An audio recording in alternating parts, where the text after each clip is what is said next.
CPT 2 में आपका केवल और केवल टेक्निकल पेपर होगा, नॉन टेक्निकल का कोई रोल नहीं है। Non verbal, verbal, series, blood relations आपके 1 से 2 क्वेश्चन आ जाएंगे।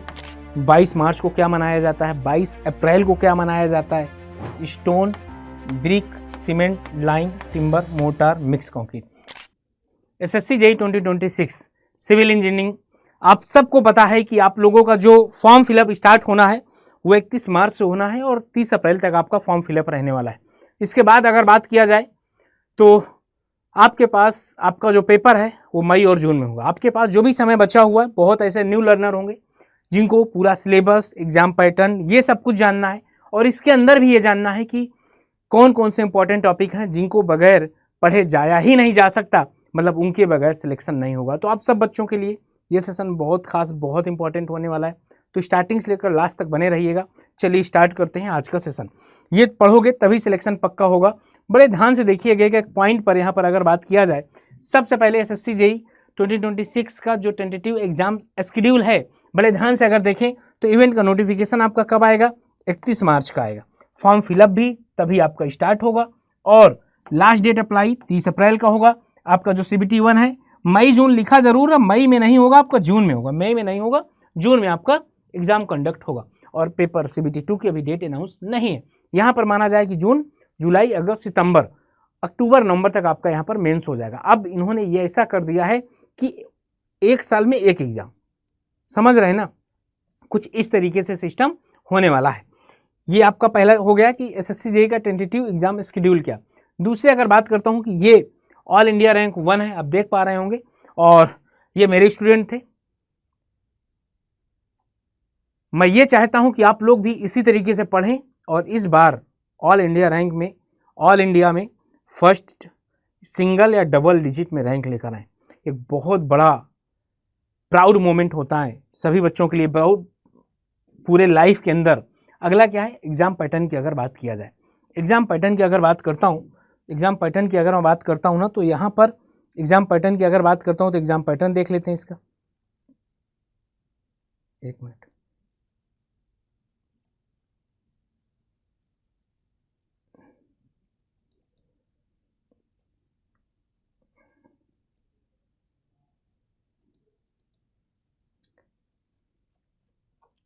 किसकी एग्जाम पैटर्न की अगर मैं बात करता हूं तो एग्जाम पैटर्न की अगर बात करते हैं तो एग्जाम पैटर्न में अगर यहां पर देखोगे CBT 1 और CBT 2, CBT 1 में अगर आप देखोगे तो रीजनिंग के 50 क्वेश्चन 50 मार्क्स के, 1/4 की नेगेटिव मार्किंग है। General awareness 50 question 50 mark, general engineering 100 में 100।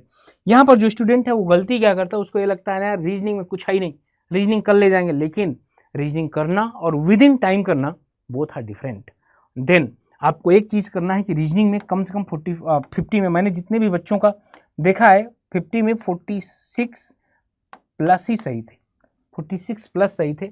जीएस मानता हूं कि अनिश्चितताओं का खेल है, 50 में से आप आराम से 20 से 25 ले आ सकते, इतना तो हो सकता है ना। और टेक्निकल बहुत इंपॉर्टेंट रोल प्ले करेगा, कम से कम 65 प्लस आपको सही करने होंगे। जैसे इस बार आपकी कट ऑफ जो गई थी 127 गई थी, वो हिसाब से आपको बता रहा हूँ मैं। यहाँ तक सबको समझ में आ गई चीज़ें। और यहाँ पर 2 घंटे 200 क्वेश्चन होगा, ठीक ना। और यहाँ पर 1/4 होगा। अब आ जाइए CBT 2 में। CBT 2 में आपका केवल और केवल टेक्निकल पेपर होगा, नॉन टेक्निकल का कोई रोल नहीं है। 100 क्वेश्चन होंगे, 100 क्वेश्चन होंगे, 300 मार्क्स के, 1/3 नेगेटिव मार्किंग है, 1/3 नेगेटिव मार्किंग है। ओके, तो ये आपका क्या हो गया, पूरा का पूरा एग्जाम पैटर्न हो गया। आप सभी बच्चों से रिक्वेस्ट है एक बार सेशन को शेयर जरूर कर दीजिएगा हर जगह पर, ठीक। और आगे चलते हैं। तो ये आपका पूरा का पूरा एग्जाम पैटर्न हो गया। अब यहाँ पर क्या है, लॉजिकल रीजनिंग सिलेबस। यहाँ पर अब मैं आपको डिटेल सिलेबस बताने जा रहा हूँ कि सिलेबस इसका किस तरीके से होगा, क्या इसका सिलेबस किस तरीके से होगा। तो यहाँ पर अगर देखा जाए सिलेबस किस तरीके से होगा, तो सिलेबस की अगर बात किया जाए, सब इंपॉर्टेंट सिलेबस देख लीजिए। Classification, analogy, coding decoding, paper folding, matrix, word formation, Venn diagram, seating arrangement जो कि बहुत ज़्यादा टाइम टेकिंग है, इसके बारे में आपको सोचना चाहिए। एसएससी कभी कभार 2-3 क्वेश्चन इससे दे देता है, इसको सबसे लास्ट में ही रखें। Non verbal, verbal, series, blood relations आपके 1 से 2 क्वेश्चन आ जाएंगे और डिस्टेंस एंड डायरेक्शंस आपके 1 से 2 क्वेश्चन आ जाएंगे। पजल एंड सीटिंग अरेंजमेंट ठीक ना। ये दोनों थोड़ा सा टाइम टेकिंग है, बाकी चीज़ें हो जाएंगी, करने को सब लोग कर ले जाएंगे, आप घर पर भी कर लेंगे, लेकिन इसमें क्या चाहिए, इसमें चाहिए आप उनको एक्यूरेसी। ओके, आगे चलते हैं सर। आगे यहाँ पर जनरल साइंस की अगर बात किया जाए, जनरल साइंस की अगर बात किया जाए, क्या है, static general knowledge, science, current affair. अब साइंस में फिजिक्स, केमिस्ट्री, बायो तीनों होगी। केमिस्ट्री थोड़ा सा कम आती है, लेकिन फिजिक्स और बायो अच्छी पूछी, सबसे ज़्यादा तीनों में बायो अच्छी पूछी जाती है। स्पोर्ट्स, जैसे इस बार कौन ICC T20 का वर्ल्ड कप जीता, कहाँ जीता है, और इसके बाद मैन ऑफ द टूर्नामेंट कौन थे, इस तरीके की सारी चीज़ें यहाँ से पूछी जा सकती है। बुक्स और ऑथर, अभी इस साल जो भी बुक आई होंगी उसके बारे में पढ़ लीजिएगा, उसके ऑथर के बारे में पढ़ लिया जाए, और इसकी पुरानी भी कोई अगर बुक है तो वो भी पढ़ लिया जाए एक बार, ठीक ना। इंपॉर्टेंट स्कीम आपको पता होनी चाहिए, जैसे लाडली योजना कहाँ की है, मातृत्व योजना कहाँ की है, भूमिधर कहाँ की है, ये सारी योजनाएं आपको आनी चाहिए। और इसके बाद न्यूज़ में कौन है अभी, ओके, हिस्ट्री के बारे में आपको पता होना चाहिए, culture, geography, economy, awards and यहाँ से क्वेश्चन आपका फिक्स हो जाता है। मैं बता दे रहा हूँ, कुछ इस तरीके की चीज़ें हैं जो यहाँ से आपका एक क्वेश्चन फिक्स हो जाएगा। नहीं दिख रहा ना सर, एक क्वेश्चन आपका यहाँ से फिक्स हो जाएगा, ठीक ना। और इकोनॉमी में पंचवर्षीय योजना से एक क्वेश्चन हो जाएगा। पॉलिटी नहीं है, पॉलिटी लिख लीजिए, ये पॉलिटी ही था, पॉलिटी ही था। पॉलिटी से आपके 2 से 3 क्वेश्चन आ जाएंगे, बुक और ऑथर से एक क्वेश्चन आ जाएगा, स्पोर्ट्स से एक क्वेश्चन आ जाएगा, ठीक ना। इस तरीके से आपके क्वेश्चन बनते हैं, इनको ज़रूर आप लोग पढ़ लीजिएगा। डेट पढ़ लीजिएगा कौन सी, जैसे कि 22 मार्च को क्या मनाया जाता है, 22 अप्रैल को क्या मनाया जाता है, ठीक ना। रामसर साइट कितनी है, रामसर दिवस कब मनाया जाता है, कहाँ से स्टार्टिंग हुई है, ये सारी चीज़ें आप लोगों को आनी चाहिए सर, बहुत अच्छे तरीके से।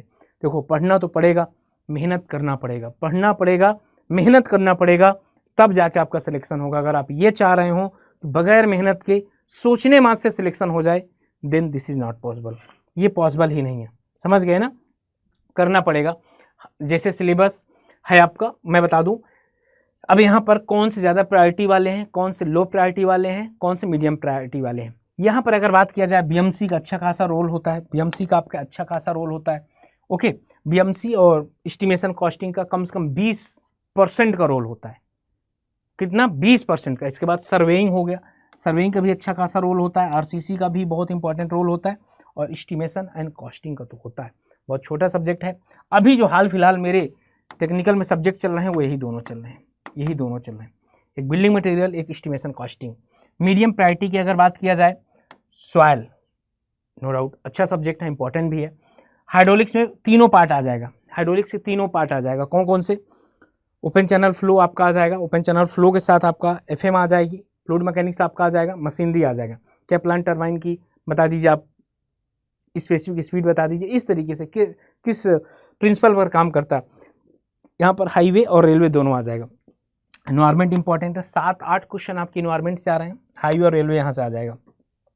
लो प्रायोरिटी वाले अगर सब्जेक्ट की बात किया जाए, steel 2-3 question, theory of structure 1-2 question, irrigation, concrete technology को 3 से 4 क्वेश्चन, और इरिगेशन के 4 से 5 क्वेश्चन, कुछ इस तरीके से। एक्चुअली इसको रखा इस वजह से हूँ क्योंकि मैं जब ये 3 साल का पूरा एनालिसिस किया था तो उस हिसाब से, उन क्वेश्चनों के हिसाब से मैंने ये सारा ऑर्डर सेट किया था, समझ गए ना, उस हिसाब से मैंने सारे ऑर्डर को ये सेट किया था। आगे समझ में आ रही चीज़ें।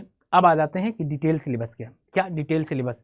बिल्डिंग मटेरियल में आपको पता है, स्टोन, ब्रिक, क्या sir, stone, brick, cement, lime, timber, mortar, mix concrete. अभी जो मैंने पेड़ में पढ़ा दिया है, स्टोन हो गया, ब्रिक हो गया, सीमेंट हो गया, टिम्बर चल रहा है, ठीक है ना। अभी और ये टॉपिक बचे हुए, प्रॉपर्टी, इनकी स्ट्रेंथ के बारे में, ड्यूरेबिलिटी के बारे में, वाटर रेजिस्टेंस के बारे में, ठीक है ना। फील्ड टेस्ट अभी बताओ, स्लम टेस्ट आपको करवाना है, वाटर एब्जॉर्प्शन टेस्ट अभी आपको करवा दिया गया है, लैब टेस्ट, कंप्रेसिव टेस्ट करवा दिया हूँ, फाइनेंस टेस्ट करवा दिया हूँ, केमिकल एनालिसिस करवा दिया हूँ। एस्टिमेशन कॉस्टिंग में long wall, short wall method हो गया, ये सब कुछ आपको अभी आपको item, unit price, total cost, ये सब पढ़ा रहा हूँ। अभी आगे ये सब कुछ आपको देखने को मिलेगा। और आगे चलते हैं सर्वेइंग। सर्वेइंग आपको भी पता है कि प्रिंसिपल ऑफ सर्वेइंग से एक क्वेश्चन आता है, हॉरिजॉन्टल डिस्टेंस और वर्टिकल डिस्टेंस को कौन कौन इक्विपमेंट है जो मेजर कर सकते हैं। कंटूरिंग से आपका एक क्वेश्चन हर साल फिक्स है, विदाउट कंटूरिंग पेपर ही नहीं पॉसिबल है। अगला प्लेन टेबल सर्वेइंग से एक क्वेश्चन फिक्स होता है आपका।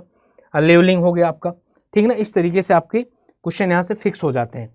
जैसे प्रॉपर्टी आप क्लासिफिकेशन ऑफ सॉइल से एक क्वेश्चन आपका आएगा, दूसरा कंपैक्शन से क्वेश्चन आएगा, सी फुट कहाँ कौन सा रोलर यूज किया जा सकता है, ग्रेवल में कौन से रोलर यूज किया जा सकता है, इस तरीके से। आगे बात किया जाए शियर स्ट्रेंथ, कंसोलिडेशन और बियरिंग कैपेसिटी के बारे में आपसे यहाँ पूछा जाएगा। बियरिंग कैपेसिटी, स्लोप, स्टेबिलिटी और फाउंडेशन, यहाँ से क्वेश्चन आपका आएगा।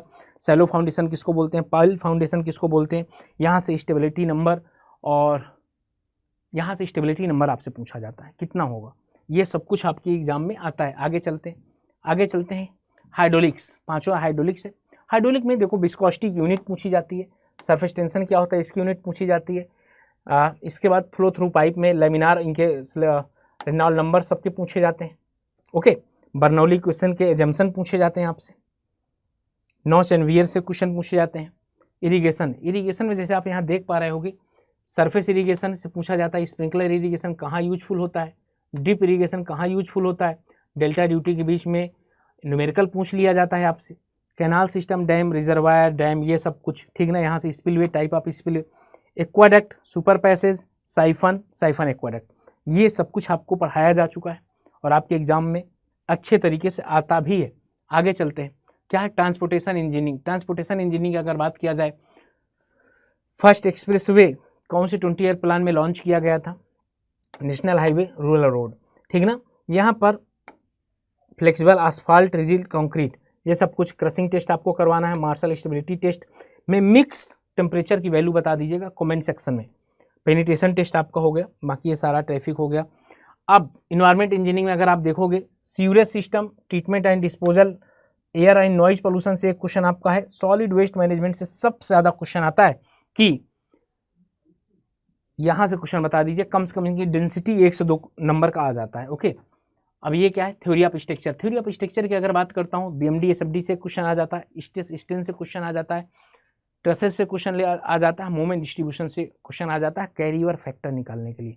अगला आ जाते हैं कंक्रीट टेक्नोलॉजी में, स्लम वैल्यू, वर्कबिलिटी से क्वेश्चन फिक्स है। विदाउट वर्कबिलिटी पेपर होना पॉसिबल नहीं है। क्यूरिंग, सबसे मिनिमम लोवेस्ट डे कितने दिन होनी चाहिए। नॉन डिस्ट्रक्टिव टेस्ट, एक क्वेश्चन यहाँ से फिक्स है, आज ही करवाया हूँ। और इनग्रेडिएंट ऑफ कंक्रीट, ये हो गया। ओके, अब आरसीसी की अगर बात किया जाए, वर्किंग, एलएसएम दोनों आपको करना है, बीम, स्लैब करना, फुटिंग करना, कॉलम करना। स्टील में देखा जाए ये सारा कुछ रिवेट वगैरह, वेल्डिंग वगैरह की थ्रोट कितना होता है, ये सब कुछ। गर्डर, जैसे यहाँ पर ये गैंटी गर्डर है, इसका सिलेंडरनेस रेशियो पूछता है 500, 600। अब आप कमेंट करके मुझे बताइएगा L/1000 किसके लिए, L/1000 किसके लिए, क्यों, ये आप सब कुछ जान गए। ये सारे वो टॉपर्स हैं जो SSC JEE 2024 में झंडे गाड़े हुए हैं। अब बारी आपकी है, बहुत अच्छे तरीके से पढ़िए और इस बार सिलेक्शन लो मेरे भाई, ठीक ना। हाँ, तो मैं बता दूं कि सब कुछ देख लिया आपने, क्या क्या देखा यहाँ पर, सिलेबस देख लिया पूरा, डिटेल सिलेबस, इंपॉर्टेंट कौन कौन से हैं, ये सब कुछ आपने बहुत अच्छे तरीके से देख लिया। तो अब आपको एक काम करना है, अगर आपको भी पता है कि आपका जो एग्ज़ाम है वो बहुत जल्द है, मई जून में, इसको किस तरीके से क्या कवर किया जाए, तो आप लोगों के लिए एक बैच है, बहुत ही शानदार, बहुत ही सुंदर बैच है।